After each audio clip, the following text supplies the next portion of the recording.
Hello my friends and welcome back. Thank you very much for being with me again today. In this video I will give you some numbers. I will show you some connections on how much and who will be responsible for the reconstruction of Ukraine if that was to occur today. I will show you the amount necessary and I will show you how the racket would work. I would show you an example using Mr. Lloyd Austin, the Secretary of Defense in the United States of America, and I will show you a now restructured or fired, dismissed official in the Zelensky administration, or clique, or however you want to call it.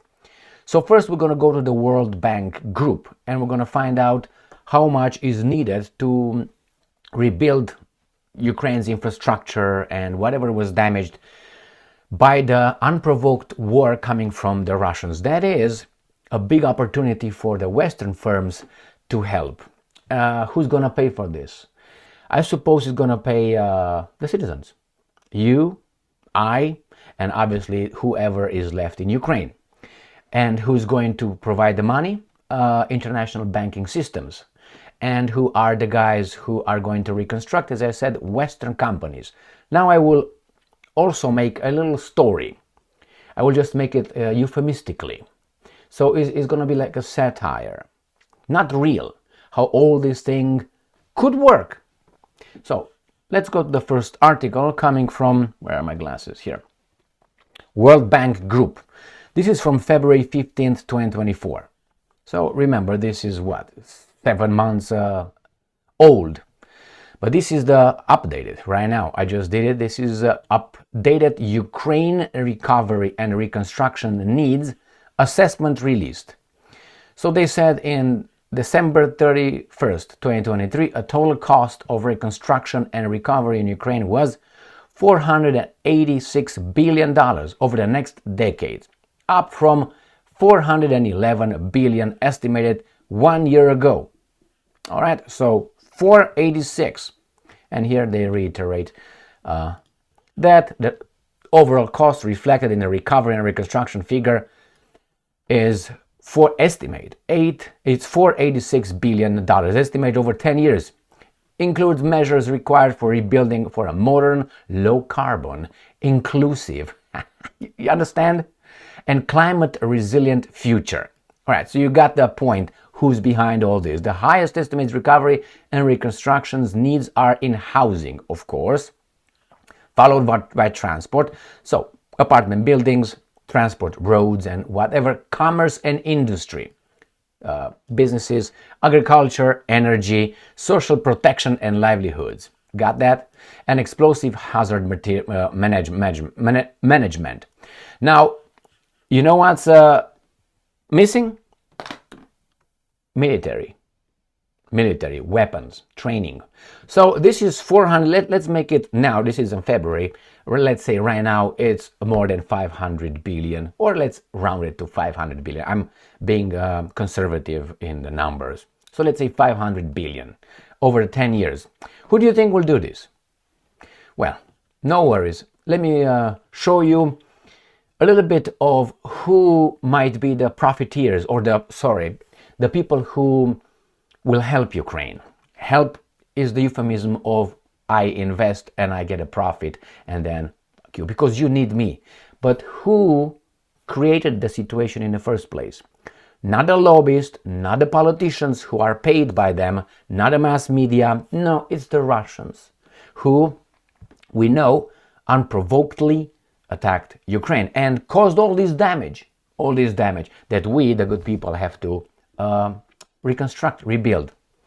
Reuters, Ukraine targets initial $40 billion for Green Marshall Plan. So who's giving this money? The government of whom? Of Ukraine. Remember, all this money that is coming or will come is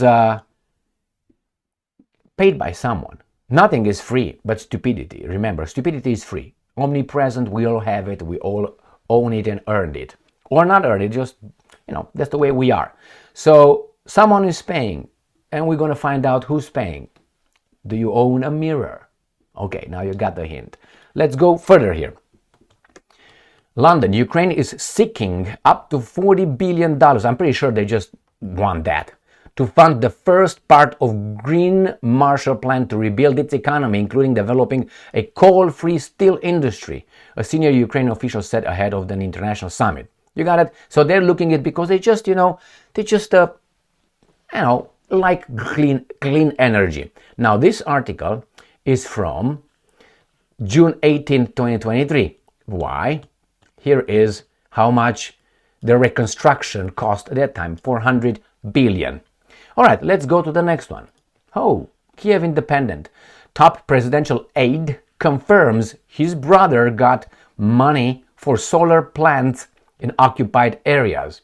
So, solar plants, put this together with the money coming from the West, and top president aide, his brother is involved in exactly getting this money from the West that the population of Ukraine will have to pay. So let's see who these guys are. Rostislav Shurma, that I featured yesterday in one of my videos when I was talking about something very important about Ukraine trying to reshuffle, or I would say purge the government. A deputy chief of staff of President Zelensky has confirmed that his brother has received money from the Ukrainian government, bing, bing, bing, bing, bing, bing, for solar plants located in Russian-occupied territories, according to an article published by Radio Free Europe, Radio Liberty, on September 2nd. Now, this is not anything illegal, is it? No, I don't think so. I mean, so what if my brother is successful as I am, because that guy who is a Zelensky aide that was just fired, I don't know if he was fired or put to rest somewhere in a lateral position, or maybe he's going to go to London forever, because that's where these guys are going. After they still loot, they go to London so they cannot be reached by the evil Russians and others who are going to take over. So this is, remember, the name, let me go back to Rostislav Ivanovich, I think is his middle name, but you don't see it. I think Rostislav. And we have this one. Who is Rostislav? He looks very suspect, for me at least. This is missing something right here, and I don't mean hair. So who is this guy? So this guy right here, I think it's Ivanovich here. All right, this is a Ukrainian statement. Deputy head of the office of the president of Ukraine. He was the CEO of Zaporizhstal, is the fourth largest steel maker with an annual capacity of What were right here? What was that? Was something about the steel energy? Wasn't it? Well, let's see where that is. Actually, I think it was on this one, wasn't it? Livelihood. Where is the steel? Because I know I saw it. Let me just look over it. And actually it's right here. Coal-free steel industry. So don't you think it's any connection between this guy right here, his brother, the money, the $40 billion in green blah blah blah, these guys with reconstruction and recovery, and here you have him right there. I mean, this is the guy who was just fired, okay? Not because of that. So what else this guy did?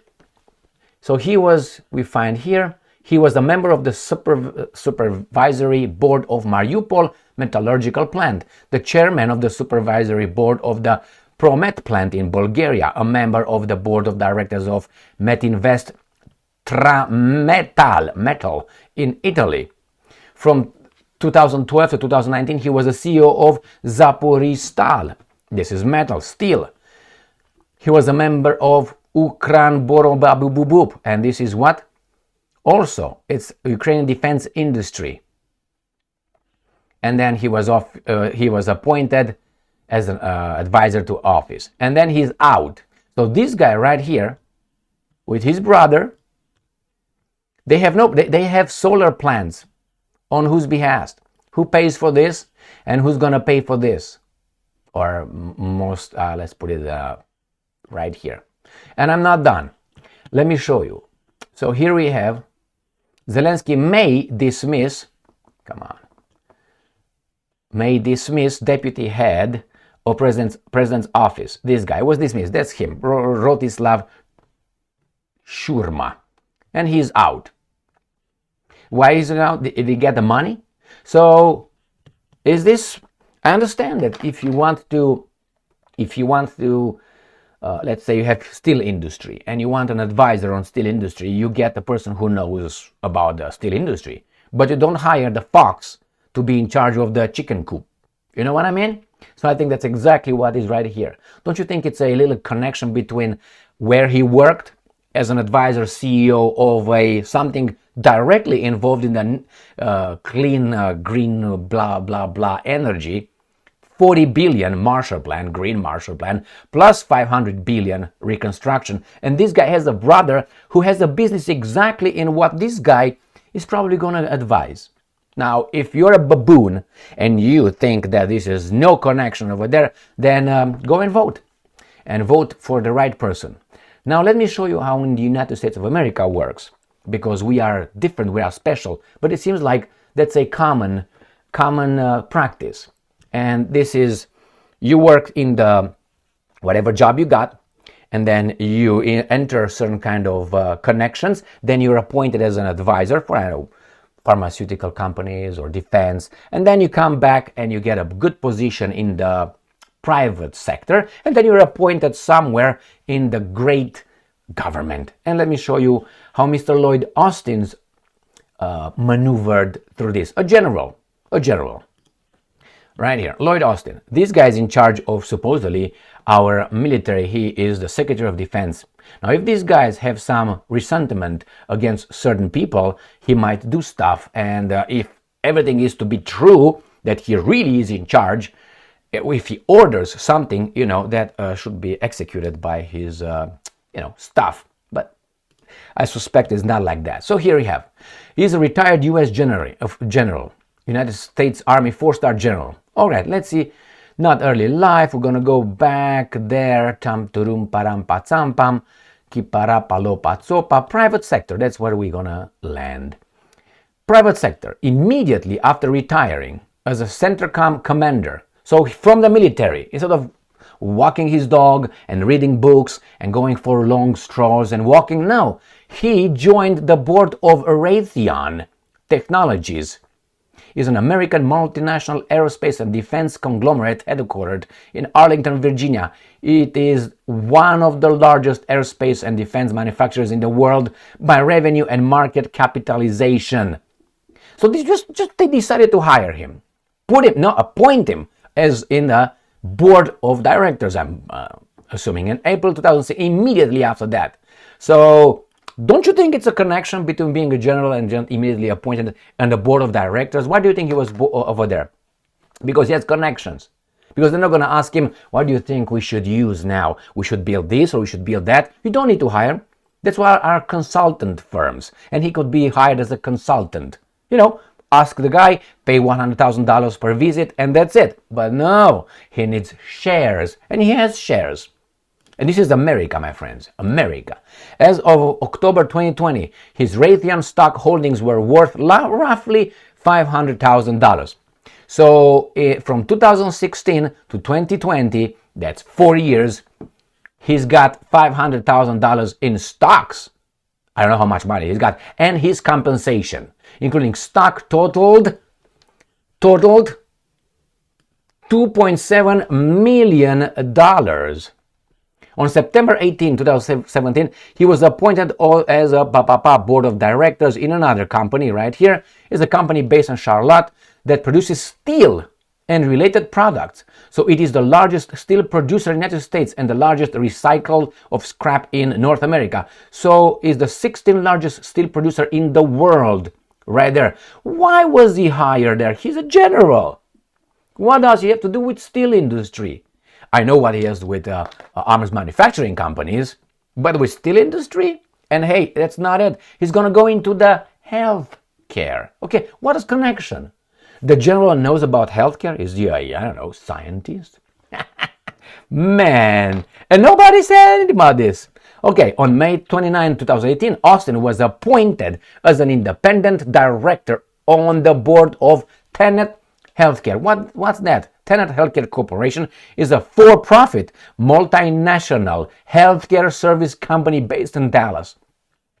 I would like to know what his expertise is, Lloyd Austin's general, Lloyd Austin's expertise in, I don't know, healthcare, steel industry, and even in arms manufacturing.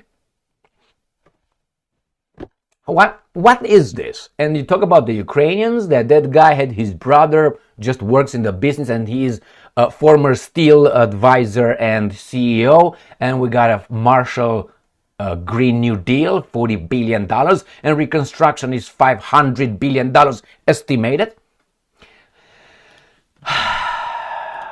He also operates, there you go, as a consulting firm. That's good, and has been a partner at Pine Island Capital, an investment, so in the banking system as well, investment company with a Secretary of State, Antony Blinken, which Antony Blinken and Michelle Obama are affiliated. So these guys are also affiliated with him in this investment company. On December 7, it was reported that President Joe Biden would nominate Austin as Secretary of Defense. And there we go. He's got appointed in 2020 with all that he's got. So, my friends, let me give you a little bit of a story. And this is not the way it is. You make your money, you make your connections, and then you go and do the bidding for private corporations where you are hired with the help of the private corporations, campaign donations, and you are appointed because you're very good. You have big staff, or how do you call it, staff, and you are just appointed because you're a good guy, but you know everything about healthcare, you know everything about steel companies and how to build weapons. But you're a military guy who knows,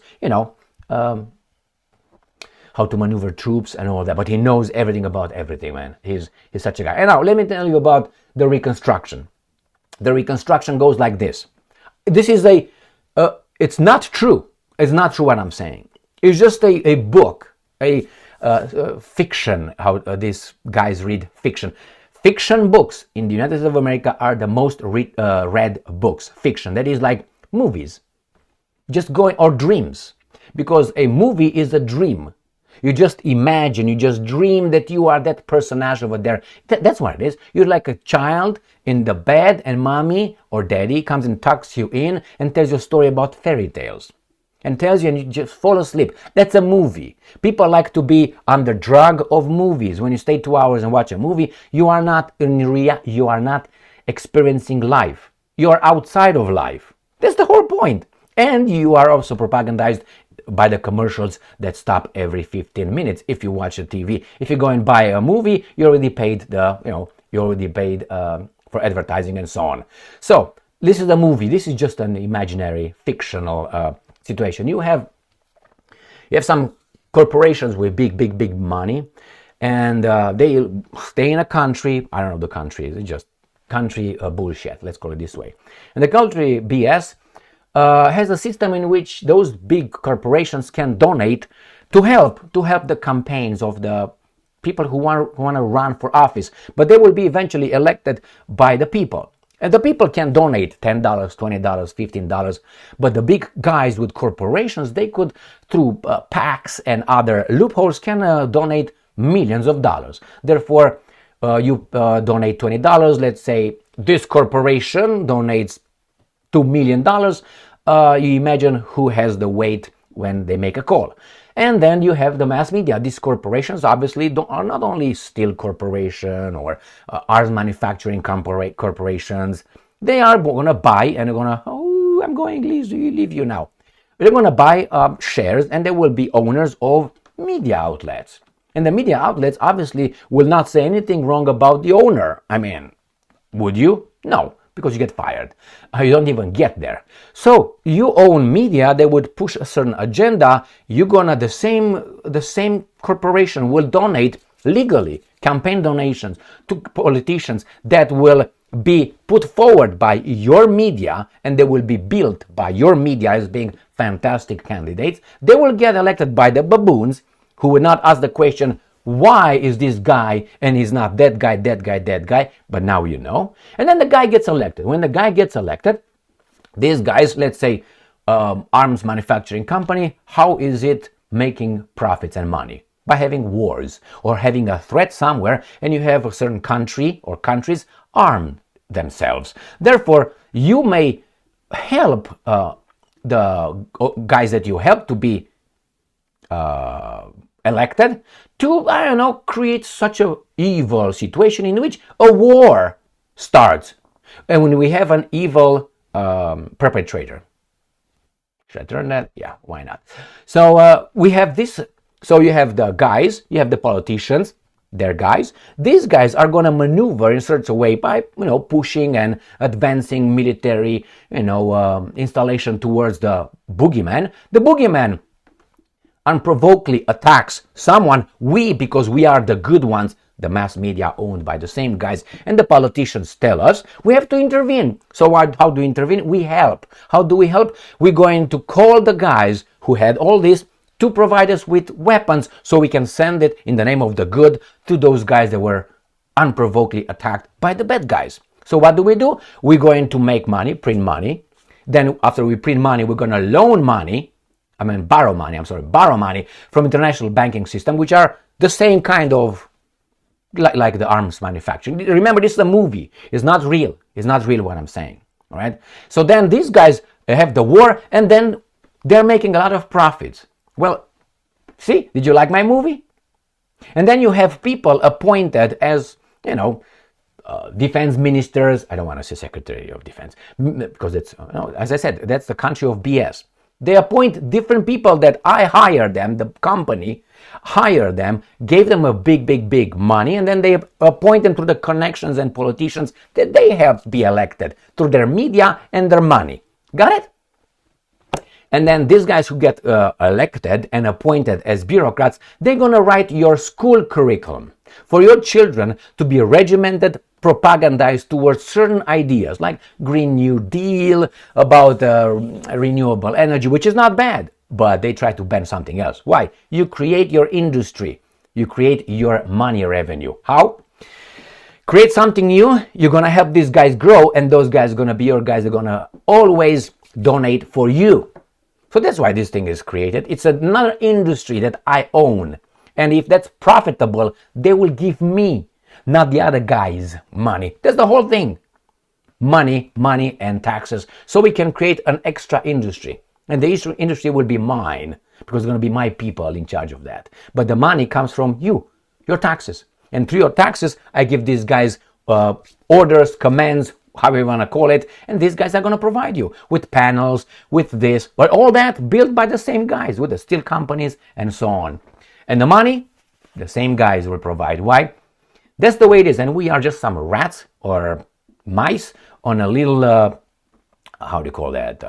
wheel, working for them. And we are happy that we are fed, let's say 2 times a day, maybe 3 times a day, enough food so we can go and spend our energy for them to have this beautiful BS country running.